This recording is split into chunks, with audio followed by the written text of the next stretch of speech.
नमस्कार, welcome to your YouTube channel teach tech. हम पढ़ रहे हैं यहाँ पर class 10th maths English medium और बिल्कुल जीरो लेवल से। हमारा टारगेट ये है कि अगर हम 8th 9th क्लास में बहुत अच्छे से मैथ्स नहीं भी पढ़े तो भी हमें 100% समझ में आए और 100% स्कोर करें। टारगेट ये है कि 100 में से 100% हम स्कोर करें और सबसे फेवरेट सब्जेक्ट मैथ्स बने। ठीक है, और उसके लिए करना क्या रहेगा कि बिल्कुल जीरो लेवल से आपको प्रॉपर तरीके से समझते हुए जाना। हर एक कॉन्सेप्ट को मैं यहाँ पर क्लियर करूँगा। थोड़े से वीडियो लंबे बनेंगे लेकिन आपको ऐसी इंफॉर्मेशन, ऐसी डेप्थ आपको मिलते जाएगी और इस वीडियो को हम एडवांस लेवल तक ले जाने वाले हैं। तो चलिए आगे बढ़ते हैं हम। इससे पहले मैं यहाँ पर कुछ चीज़ें बता चुका हूँ कि फर्स्ट 8th चैप्टर स्टार्ट किया था हमने और 8th चैप्टर में इंट्रोडक्शन हम पढ़ चुके थे। ट्रिग्नोमेट्रिक रेशियोज क्या होते हैं ये बातें समझ चुके थे, कैसे उसको याद रखना है ये बातें हम समझ चुके थे। आज की क्लास में हम 8.1 एक्सरसाइज जो है ना ट्रिग्नोमेट्रिक रेशियोज के बेस पर इसके एग्जाम्पल सॉल्व करेंगे। ध्यान से समझना है एग्जाम्पल्स, लेकिन उसको इतने ज़्यादा डिटेल में हम समझेंगे, इतने बारीकी से हम समझेंगे कि उस बेस पर हमारे से खुद से एक्सरसाइज के क्वेश्चन बनेंगे। हालांकि हम 8.1 एक्सरसाइज के सारे क्वेश्चन करेंगे, जो भी आपको अगर नहीं बन रहा तो आप उसको भी देख सकते हैं। ठीक है, फिर स्टेप बाय स्टेप हम आगे की ओर बढ़ेंगे। मेरे ख्याल से आपको मालूम ही होगा, मेरा नाम महादेव ओप्ते है, ये मेरी क्वालिफिकेशन है और ये एक्सपीरियंस है ऑनलाइन और ऑफलाइन का। ऑनलाइन में मैं 11 साल से पढ़ा रहा हूँ और इंडिया के हर एक कोने से लाखों बच्चे पढ़ चुके हैं। और जो मैं आपको यहाँ पर बात कर रहा हूँ जीरो लेवल से, बेसिक कॉन्सेप्ट से, कई बच्चे ऐसे हैं कि जिन्होंने 100 में से 100 नंबर ले चुके हैं और गणित सबसे मैथ्स जो है सबसे फेवरेट सब्जेक्ट उनका बन चुका है। आपका भी फेवरेट सब्जेक्ट होगा या नहीं भी होगा तो आपका भी फेवरेट सब्जेक्ट ये बन जाएगा। Teach tech application play store पर अवेलेबल है, वहाँ पर पूरा कंप्लीट सिलेबस अवेलेबल है। ठीक है, आप प्ले स्टोर से टीच टेक ऐप डाउनलोड करके उसको सब्सक्राइब कर सकते हैं और पूरा कोर्स एक साथ आप प्राप्त कर सकते हैं। ठीक है, ये सारी बातें हम पिछली क्लास में पढ़ चुके हैं। भैया ट्रिग्नोमेट्री का यूज़ कहाँ पर होता है ये सारी बातें हम समझ चुके हैं। अब ट्रिग्नोमेट्रिक रेशियो क्या होते हैं, ठीक है, ये बातें हम पिछले 2 वीडियो में समझे हैं। चलिए आज के इस क्लास में हम एग्जाम्पल सॉल्व करने वाले हैं। मैं आपको बता दूं, चाहे ट्रिग्नोमेट्री का कोई भी क्वेश्चन हो, 99% राइट एंगल ट्रायंगल तो बनेगा ही बनेगा। क्यों क्यों क्यों क्योंकि जो ये बात बड़ी इंपॉर्टेंट है, मैं जो अभी बता रहा हूँ इस बात को जरा ध्यान से समझना और बिल्कुल परमानेंट दिमाग में बैठा के रखना। हम कोई भी क्वेश्चन करेंगे तो राइट एंगल ट्रायंगल बनेगा ही बनेगा, दूसरा ट्रायंगल नहीं बनेगा। दूसरा ट्रायंगल बनेगा भी तो हम उसको राइट एंगल ट्रायंगल में ही कन्वर्ट करना पड़ेगा, क्योंकि ट्रिग्नोमेट्री जो है वो राइट एंगल ट्रायंगल के लिए ही यूज़ की जाती है। ठीक है, चलिए हमने पिछली क्लास में ट्रिग्नोमेट्रिक रेशियोज पढ़े थे। कौन से ट्रिग्नोमेट्रिक रेशियोज कौन से होते हैं? साइन, कास, टेन, कॉट, सेक और कोसेक। ये ट्रिग्नोमेट्रिक रेशियोज हमने पढ़े थे। मैं आपको बता दूं कि ये साइन जो है ना, SIN, ये कुछ नहीं है। अरे मैं बोलूँगा कि साइन क्या होता है तो साइन कुछ नहीं होता है, तो फिर हम पढ़ क्यों रहे? साइन कुछ नहीं होता है जब तक इसके साथ में एक थीटा यानी कि कितने अंश का, कितने डिग्री का एंगल है ये न लिखा जाए तो ये अधूरा होता है। कहने का मतलब ये जो ट्रिग्नोमेट्रिक रेशियो है ना, इसके साथ में एंगल का होना बेहद जरूरी है, अदरवाइज इसकी कोई मीनिंग नहीं होती है। ठीक है, चलिए अब आपको क्वेश्चन पढ़ना है कि भाई 10A इज इक्वल टू 4/3। क्या बोला है? 10A is equal to 4/3। ध्यान से समझना, ट्रिग्नोमेट्रिक रेशियो के साथ में क्या दिया हुआ है? यहाँ पर ए दिया हुआ है, एंगल का मेजरमेंट कितना दिया हुआ है? ए दिया हुआ है। तो याद रहे कि जो राइट एंगल ट्रायंगल बनेगा ना, उसका एक्यूट एंगल ए रखना जरूरी है। इसका एक्यूट एंगल क्या रखोगे? ए रखेंगे। तो या तो ये इसका नाम दे दोगे या तो इसका नाम दे दोगे, और जिसका भी नाम ए दोगे, यहाँ पर जो भी लिखा है उसका नाम दोगे, तो उसको ऐसा सिंबल बना देना है। सिंबल बनाने से क्या होगा, आपको पता चलेगा कि भैया हम ट्रिग्नोमेट्रिक रेशियो फाइंड कर रहे हैं, वो इसके रिस्पेक्ट में कर रहे हैं। उससे क्या होगा, आपको मालूम है कि इसके सामने वाली जो साइड होती है ना, इसके सामने वाली साइड होती है वो क्या होती है, परपेंडिकुलर होती है। और सबसे लॉन्गेस्ट साइड जो होती है वो क्या होती है, हाइपोटेनिस होती है। और जो बची रिमेनिंग बची है, या बोल सकते हैं आपकी 90 डिग्री और थीटा के बीच की जो साइड रहेगी वो हमेशा क्या होती है, बेस होती है। ये सबसे इंपॉर्टेंट कॉन्सेप्ट है। अगर मैं ये इसको नाम ना देके इसको नाम देता हूं ये, क्योंकि ट्रिग्नोमेट्रिक रेशियो के साथ में कौन लिखा है, ये लिखा हुआ ना, तो इसका अगर नाम देता हूं तो इसके सामने वाली साइड ये परपेंडिकुलर बनेगी और ये बेस बन जाएगी। हाइपोटेनिस कभी चेंज नहीं होती। हाइपोटेनिस किसको बोलते हैं, लॉन्गेस्ट साइड, सबसे जो लॉन्ग साइड रहेगी, लॉन्गेस्ट साइड रहेगी उसको हाइपोटेनिस बोला जाता है। तो ये फिक्स है, चाहे एक्यूट एंगल ये रहे चाहे एक्यूट एंगल ये रहे।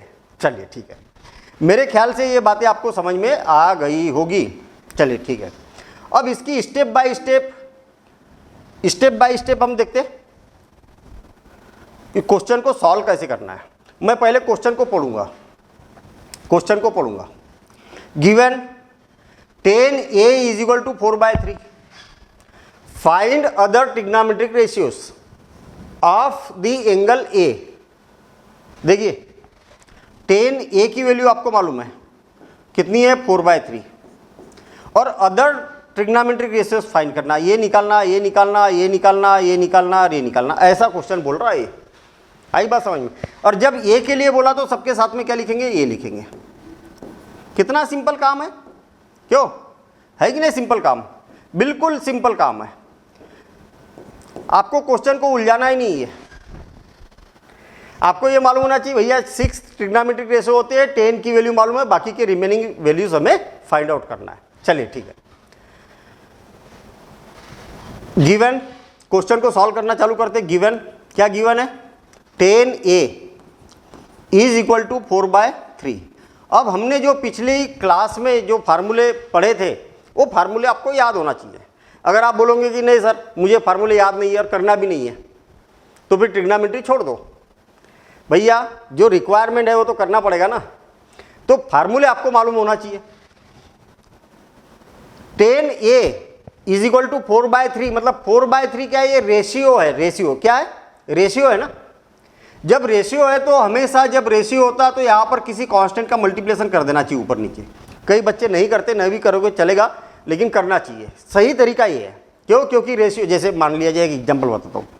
राम है और मोहन है, दो लोग हैं, दो दोस्त हैं। इसके पास में 100 रुपीज़ है और इसके पास में 200 रुपीज़ है। राम के पास 100 रुपीज़ है, मोहन के पास 200 रुपीज़ है। अगर मैं इससे कैंसिल करता हूँ तो 1:2 है ना। ये रेशियो क्या बताता है, इसकी अपेक्षा इसके पास में डबल मनी है। मोहन के पास राम की अपेक्षा डबल मनी है, ऐसी मीनिंग होती है इसकी। लेकिन ये तो नहीं होता ना कि राम के पास 1 रुपीज़ है और मोहन के पास 2 रुपीज़ है, ऐसा नहीं ना। इसीलिए इसमें क्या है, किसी कांस्टेंट का मल्टीप्लिकेशन कर दिया जाता है। ठीक है ना। चलिए ओके, अब मुझे एक बात बताइए, अगर आपने पिछली क्लास अटेंड की होगी तो ट्रिग्नोमेट्रिक रेशियो में टेन थीटा क्या होता है, तो आप बोलोगे कि सर ये तो मालूम है हमें, perpendicular divided by base, perpendicular divided by base. और इसमें परपेंडिकुलर कौन है, इसका नाम ए है तो इसका नाम बी दे देता हूँ मैं, इसका नाम सी दे देता हूँ, कुछ भी नाम दे सकते बाकी के, ए बी सी या ए बी सी जैसा नाम देना, ये तो फिक्स हो गया। बाकी के नाम कुछ भी दे सकते आप। तो मुझे एक बात बताइए, परपेंडिकुलर कौन है, बी सी है ना, बी सी। और बेस कौन है, बेस कौन है, ये बी। तो आपको ये पता चल गया कि बी सी की वैल्यू कितनी है 4k और ए बी की वैल्यू कितनी है 3k। मतलब बी सी की वैल्यू है 4k और बेस की वैल्यू कितनी है 3k। चलो आपको ये पता चल गया। अब साइन ये क्या होता है, perpendicular divided by hypotenuse. Perpendicular मालूम है आपको, हाइपोटेनिस मालूम है क्या, नहीं मालूम। कास थीटा क्या होता है, बेस बाय हाइपोटेनिस। बेस मालूम है 3 के, लेकिन हाइपोटेनिस मालूम है क्या, नहीं। याद रखना, ये बड़ा इंपॉर्टेंट कॉन्सेप्ट बता रहा हूं मैं, बहुत इंपॉर्टेंट। क्या भैया, जब भी राइट एंगल ट्राइंगल है और इसकी 2 साइड गिवन है और थर्ड साइड नहीं मालूम, तो हमेशा पाइथागोरस थ्योरम लगाओ। तो यहां पर लिखना हमें in triangle A B C using Pythagoras theorem, using Pythagoras theorem. ठीक है, पाइथागोरस थ्योरम। अच्छा, ये लिखने, मैं फिर बता रहा हूं आपको, लिखने का तरीका प्रॉपर होना चाहिए। ठीक है, यूजिंग पाइथागोरस थ्योरम। अच्छा, पाइथागोरस थ्योरम क्या होती है, सभी को मालूम है, और नहीं भी मालूम तो याद रखना कि जो सबसे लॉन्गेस्ट साइड होती है, कौन है longest side, AC। Longest side का जो स्क्वायर होता है अदर 2 साइड के स्क्वायर के सम के इक्वल होता है। अदर 2 साइड कौन है, AB प्लस BC। कितना सिंपल है। पाइथागोरस थ्योरम क्या होती है, सबसे बड़ी जो साइड रहेगी उसका स्क्वायर अदर 2 साइड के स्क्वायर के सम के इक्वल होती है। ठीक है, चलिए अब AC का square is equal to AB की वैल्यू कितनी है, तो 3 के, ये ब्रैकेट लगा के स्क्वायर लगाना, और 4 के, BC का पूरे का स्क्वायर है ना, तो 4K का स्क्वायर। और मुझे एक बात बताओ कि 3 का स्क्वायर कितना होता है, 9, और K का स्क्वायर K स्क्वायर, और 4 का स्क्वायर 16 और K स्क्वायर, और 16 और 9 कितना होता है, तो 25, तो भाई 25 K स्क्वायर, 25 K स्क्वायर। तो AC square is equal to, तो AC इज इक्वल टू क्या होगा, इधर से याद रहे, इधर से वर्ग हटता तो स्क्वायर हटता, तो इधर स्क्वायर रूट लग जाता है, तो ये क्या हो जाएगा 25 K स्क्वायर।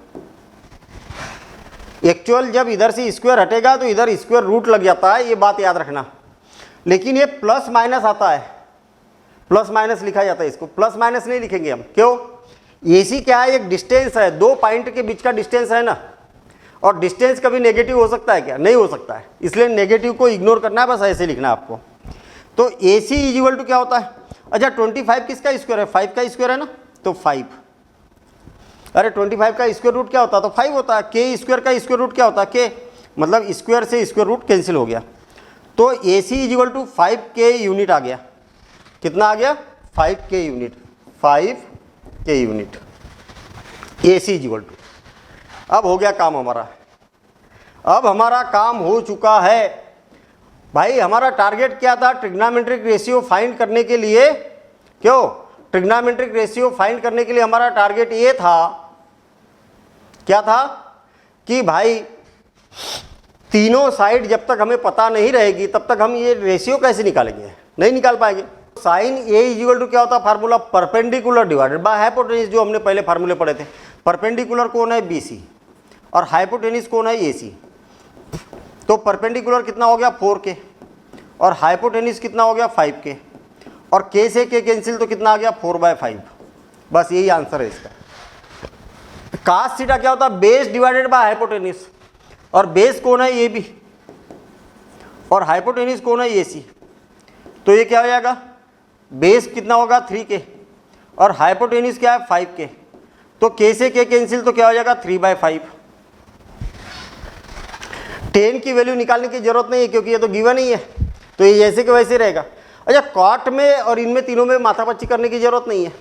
क्या होता है, कॉट ए 10 को का रेसिप्रोकल कर दो तो 3/4, और सेक कास का रेसिप्रोकल कर दो तो 5/3, और कोसेक क्या होगा, इसका रेसिप्रोकल कर दो तो 5/4, और ये इसके आंसर हो जाएगी। कितना सिंपल काम है कि नहीं, ये सिंपल। आपको लग रहा होगा इसमें तो कुछ है ही नहीं, थोड़ा सा प्रैक्टिस करने की जरूरत है। अब देखते हैं हम अगला एग्जाम्पल, और अगले एग्जाम्पल में क्या है, if angle B and angle Q are acute angle such that sine B is equal to sine Q, then prove that angle B is equal to angle Q। बहुत बढ़िया क्वेश्चन है, बहुत बढ़िया क्वेश्चन है, ठीक है ना। और मैं आपको बता दूं कि ये एकमात्र क्वेश्चन है जिसमें आपको 6th चैप्टर की जरूरत पड़ेगी। किसकी? सिमिलरिटी की। केवल एकमात्र क्वेश्चन है ये जिसमें सिमिलर ट्राइंगल वाला कॉन्सेप्ट यूज होगा। अब आप बोलोगे कि सर हमने सिमिलर ट्राइंगल तो पढ़ा नहीं है, कोई दिक्कत नहीं है, जितनी इसमें जरूरत है मैं उतना आपको बता देता हूँ। देखिए एक्चुअल सिमिलर ट्राइंगल क्या होता है, मान लिया जाए कि मेरे पास में एक ट्राइंगल है, ये वाला, ये ट्राइंगल है, और ऐसा ही और एक ट्राइंगल है। हो सकता है कि छोटे बड़े हो, कोई दिक्कत नहीं है, छोटे बड़े हो सकते हैं। एक का नाम दे देता हूं मैं A B C, A B C, A B और सी, और दूसरे का नाम दे देता हूं P Q R, P Q R. दो ट्राइंगल है, इसमें भी ध्यान रखना है आपको। यहां पर ट्रिग्नोमेट्रिक रेशो के साथ में कौन दिया है? बी एंड क्यू, मतलब बी एक्यूट एंगल होना चाहिए और क्यू भी एक्यूट एंगल होना चाहिए, ये इंपॉर्टेंट बात है, ठीक है। यानी कि मैंने एक्यूट एंगल इसको और इसको ले लिया। अब सुनो जरा ध्यान से समझना, क्योंकि इसमें दूसरे चैप्टर का कॉन्सेप्ट लग रहा और वो कॉन्सेप्ट को मैं यहाँ पर बता रहा हूँ। ये दोनों ट्राइंगल सिमिलर, अरे सिमिलर किसको बोलते हैं? एक जैसे रहने वाले को, एक जैसे है, छोटे बड़े हो सकते हैं, है ना। इसका छोटे बड़े हो सकते हैं, ये साइड की अपेक्षा ये साइड बड़ी है, ये साइड की अपेक्षा ये साइड बड़ी है, इसकी अपेक्षा ये बड़ी है, छोटे बड़े हो सकते हैं। लेकिन अगर मैं इस साइड को इस साइड की लेंथ से डिवाइड करूं तो आंसर उतना ही आना चाहिए जितना इसको इससे डिवाइड करूं और इसको इससे डिवाइड करूं। अगर ऐसा है तो सिमिलर ट्राइंगल है दोनों। कहने का मतलब क्या होना चाहिए? A B upon P Q is equal to, मतलब इसको इससे डिवाइड किया, अब इसको इससे डिवाइड करता हूं मैं, B C divided by Q R is equal to A C divided by P R. अगर ऐसा है तो दोनों ट्राइंगल क्या हो गए? सिमिलर हो गए, पहली बात। और जब दोनों ट्राइंगल सिमिलर होते हैं ना तो इसके करस्पॉन्डिंग एंगल इक्वल हो जाते हैं ऑटोमेटिक। मतलब इस एंगल के इक्वल ये एंगल हो जाएगा, इस एंगल के इक्वल ये एंगल हो जाएगा, इस एंगल के इक्वल तो ये एंगल ऑलरेडी है ही है, ये 90 डिग्री का है ना, तो ये दोनों 90 डिग्री के तो है ही है, ठीक है ना। समझ में आ गई ना बात? ओवरऑल इस क्वेश्चन में, पूरे क्वेश्चन में हमें क्या प्रूव करना है? ये प्रूव करना है। और जैसे ये प्रूव हो जाएगा तो आप बोलेंगे कि ये ट्राइंगल और ये ट्राइंगल कैसा है? सिमिलर है और इसके करस्पॉन्डिंग एंगल इक्वल हो गए, और जब करस्पॉन्डिंग एंगल इक्वल हो गए तो B is equal to Q. आपको यही तो प्रूव करना है, B is equal to Q, angle B is equal to angle Q. ठीक, इसको मैं उधर शिफ्ट कर देता हूं, ठीक है। ये अब देखिए, अब यहां से क्वेश्चन सॉल्व करना चालू करते हैं। कैसे स्टार्टिंग करेंगे इसकी? गिवन क्या गिवन है भाई?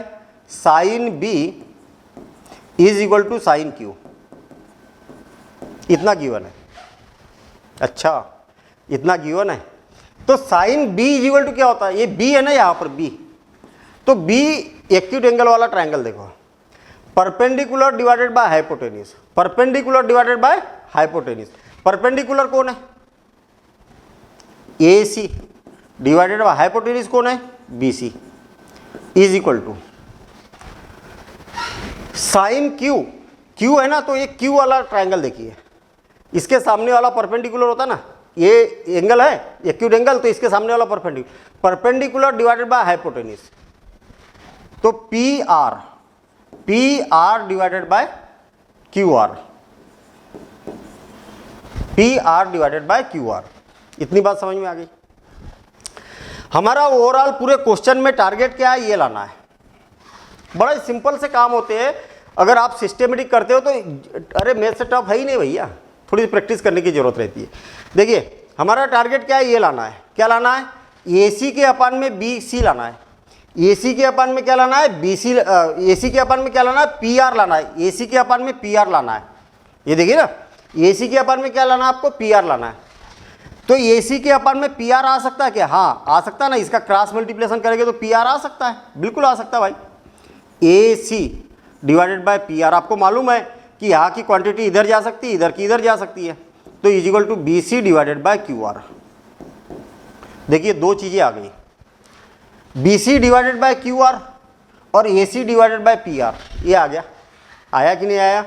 अरे हाँ या ना? आ गया ना? मतलब कितना बड़ा काम हो गया अभी यहाँ पर। अब देखना, अब हमारा टारगेट ये है कि ये लाना है हमें, तो उसको लाने का तरीका देखिए। इज इक्वल टू मैं के सपोज कर लेता हूँ, इसके इक्वल टू क्या सपोज कर लेता हूँ? के। अगर इसको के सपोज किया तो भाई यहाँ पर क्या हो गया? यहाँ क्या हो गया? ऐसा हो गया ना, इज इक्वल टू के। अरे इसके इक्वल टू भी के और इसके भी इक्वल टू के है। अगर इसका क्रॉस मल्टीप्लिकेशन करेंगे तो क्या हो जाएगा? A C is equal to K P R, K P R and Q R is equal to B C is equal to K Q R, K Q R. अरे बात समझ में आई क्या? हाँ या ना बोलो जल्दी। अरे बड़ा सिंपल सा काम है। A C is equal to इसका क्रॉस मल्टीप्लिकेशन करेंगे तो के पी आर और इसका क्रॉस मल्टीप्लिकेशन करेंगे तो के क्यू आर। इतना आ गया। इसको दे दो इक्वेशन फर्स्ट, क्योंकि ये वाला पार्ट हमारा आ चुका है, काफ़ी कुछ आ चुका है। Now using Pythagoras theorem. क्यों? क्योंकि हमें इसके और इसके बीच में रिलेशन निकालना है। तो हम क्या करते हैं, पाइथागोरस थ्योरम से ए बी की वैल्यू और पी क्यू की वैल्यू क्या आएगी ये चेक कर लेते हैं हम using Pythagoras theorem. Pythagoras theorem क्या हो जाएगा भाई? इसमें पाइथागोरस थ्योरम लगाओगे तो आपको मालूम है क्या कि इसका स्क्वायर इसके स्क्वायर और इसके स्क्वायर के सम के इक्वल होता है। हाँ होता है ना। तो आप ऐसा भी बोल सकते हैं ना कि ए बी का स्क्वायर क्या हो जाएगा? ए बी का स्क्वायर, देखिए पहले बात तो मैं पूरी पाइथागोरस थ्योरम लिख देता हूँ। P C B C square is equal to क्या होता है? A B square plus A C square. होता है कि नहीं होता है? A B square plus A C square. हाँ या ना? हाँ होता है ना। तो ए बी स्क्वायर की वैल्यू क्या हो जाएगी? ए सी स्क्वायर इधर आ जाएगा, तो A B square is equal to B C square minus A C square. इतना आ गया। हाँ या ना? तो इसका ए बी की वैल्यू कितनी हो जाएगी? A B is equal to under root B C minus A C, B C square minus A C square. ठीक है। अब मुझे एक बात बताइए कि बी सी की वैल्यू क्या है? इसकी वैल्यू रख दो। बी सी की वैल्यू क्या है? के क्यू आर का स्क्वायर प्लस माइनस ए सी की वैल्यू क्या है? के पी आर। ये मैंने यहाँ पर वैल्यू रख दी, ए बी सी और ए सी की वैल्यू यहाँ पर रख दी। क्या हो जाएगा? ये के का स्क्वायर और यहाँ पर भी के का स्क्वायर कॉमन आएगा और अंडर रूट के बाहर निकलेगा तो के बचेगा। के अंडर रूट क्यू आर का स्क्वायर माइनस पी आर का स्क्वायर। आ गई बात समझ में? फिर से और एक बार, के का स्क्वायर है यहाँ पर और यहाँ पर भी के का स्क्वायर है। के स्क्वायर कॉमन निकलेगा, हाँ निकल गया, और अंडर रूट के बाहर निकलेगा तो केवल के बचेगा ना। अंडर रूट के स्क्वायर कॉमन निकला और अंडर रूट से ये के स्क्वायर कैंसिल, तो क्या बचेगा? के बाहर निकलेगा, के स्क्वायर नहीं निकलेगा बाहर। ठीक। अच्छा, तो आपको ए बी की वैल्यू पता चल गई। एंड जैसा हमने पाइथागोरस थ्योरम इसमें लगाया वैसे इसमें भी लगाओ। P Q square is equal to क्या हो जाएगा? Q R square minus P R square. तो P Q is equal to कितना हो जाएगा? P Q is equal to under root Q R square minus P R square. ये हो गया। अब क्या करो, आपको A B divided by P Q की जरूरत है ना, A B divided by P Q की जरूरत है ना। नाउ क्या हो जाएगा भाई? Now A B divided by P Q is equal to under root के अंडर रूट क्या हो जाएगा? Q R square minus P R square divided by, देखिए इसको इससे डिवाइड किया तो इसको भी इससे डिवाइड करना पड़ेगा। क्या हो जाएगा? Q R square under root Q R square minus P R square. और आप देखेंगे कि यहाँ और यहाँ तो एक जैसा है, तो ये क्या हो गया, कैंसिल हो गया। तो A B divided by P Q is equal to क्या हो जाएगा, के, ओनली के। और इसको इक्वेशन सेकंड दे दो आप। समझ में आ गई बात? ठीक है, मतलब आपके पास में इक्वेशन फर्स्ट और इक्वेशन सेकंड है। देखिए के की वैल्यू क्या है, इतनी है, और यहाँ पर के की वैल्यू कितनी है, इतनी है। इस के की वैल्यू यहाँ पर रख दो। अरे के की जगह ये रख सकते हो ना आप, के की वैल्यू कितनी है, इतनी है, तो के की वैल्यू यहाँ रख देता हूँ मैं। By equation 1 and 2। Equation 1 and 2 को अगर देखते हैं तो क्या आ जाएगा, क्यों, इक्वेशन 1 और 2 को अगर देखते हैं हम यहाँ तो क्या मिल रहा है बताना जरा मुझे। इसको हटा देता हूँ, अब इसका काम हो गया। A C divided by P R is equal to B C divided by Q R और is equal to A B divided by P R P Q. इस ट्राइंगल में ये क्या बोलना चाह रहा, अगर इस साइड को इस साइड से डिवाइड किया जाए, इस साइड को इस साइड से डिवाइड किया जाए, इस साइड को इस साइड से डिवाइड किया जाए, तो इनके सबके आंसर सेम आते हैं। और इसी को तो बोला जाता है साइड्स आर प्रोपोर्शनल। और जब साइड्स प्रोपोर्शनल होती है तो दोनों ट्राइंगल कैसे होते हैं, सिमिलर ट्राइंगल होते हैं। तो हम यहां पर बोल सकते हैं hence triangle A B C is similar to, similar का सिंबल है ये, ट्राइंगल पी क्यू आर। ये दोनों ट्राइंगल कैसे हो गए, सिमिलर हो गए। और जब सिमिलर हो गए तो इसके करस्पॉन्डिंग एंगल्स क्या होते हैं, इक्वल होते हैं। Hence angle B is equal to angle Q, और ये प्रूव्ड। तो यहां पर क्या है, सिमिलर ट्राइंगल का कॉन्सेप्ट यूज हुआ है। ठीक है, तो सिमिलर ट्राइंगल आपको मालूम होना चाहिए, और नहीं भी मालूम तो कोई दिक्कत नहीं। मैंने डिटेल में इसलिए बताया इस क्वेश्चन को कि आप कम से कम सिमिलर ट्राइंगल अगर आपको नहीं भी मालूम तो ये कॉन्सेप्ट को समझ सको। तो चलिए अब इसको नोट कर लो आप पहले, और एक बार प्रैक्टिस कर लेना अपन। अब इसके बाद नेक्स्ट एग्जाम्पल देखते हैं।